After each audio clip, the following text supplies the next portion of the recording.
Now this is another predator just like James had, which is an ambush predator, except from being under the sand, they lie in wait under the water, and you can see those large gnashes of a relatively big Nile crocodile. We're on the banks of the magnificent, the world famous Mara River, and we are sitting at a very, very important spot at the Mara River, and this is the main crossing point where in a few months hundreds of thousands of wildebeest will plunge. Most of them will make it, but a lot of them won't due to the crocodiles that are going to be waiting. Now this is going to be one of my favorite spots. Oh, VM spotted something. What have you spotted, VM? He's just showing you the rapids, and you can see that the wildebeest cross backwards and forwards here, and to get to the different grasses. But while the wildebeest aren't here, these crocodiles just lie in wait. They only really eat once a year. And a very cool little thing is happening there. And sorry, you might hear quite a lot of wind noise. The wind's picked up. Oh, look, that croc's moving. Oh, it's closed its mouth. Oh, opening it again. Now, the reason a crocodile opens its mouth like that is to cool down. So it's got lots of blood vessels on its tongue. And when they get hot lying in the sun, they'll open their mouths and let the cool breeze go over it. Now, just to the right of the second smaller crocodile, there's a very interesting bird. It is called a spur-wing lapwing.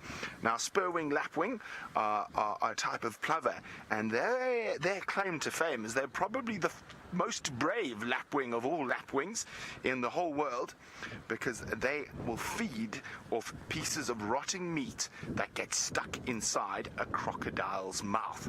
Now, one must think, I don't know if I'm brave enough to feed out of a crocodile's mouth, but one snap and that's just a puff of feathers. But obviously there's a relationship that's developed between the crocodile and the spur-wing lapwing over a really long time that enables them to feed safely from inside a crocodile's mouth. And let's go back to that croc, because we've got a question coming in from Paul, and Paul's wondering, would that crocodile come onto land to attack you? Paul, it's highly unlikely, but it is possible, especially where we're sitting now. We're in a vehicle, we're quite safe, but if I was walking on the edge of the water and not paying attention, a crocodile is capable of lunging itself over 10 feet out of the water to grab prey.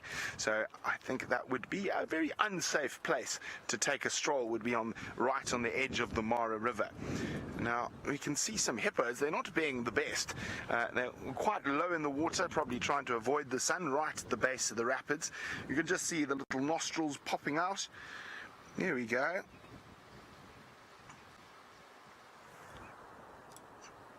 Okay, so there's a lot of rain around, and I think we've got a really good chance of possibly seeing a rainbow with lions. So we're going to start making our way back towards lions, but there's even a rainbow at Djuma without any sun. Let's go find out what kind of rainbow Steph's got.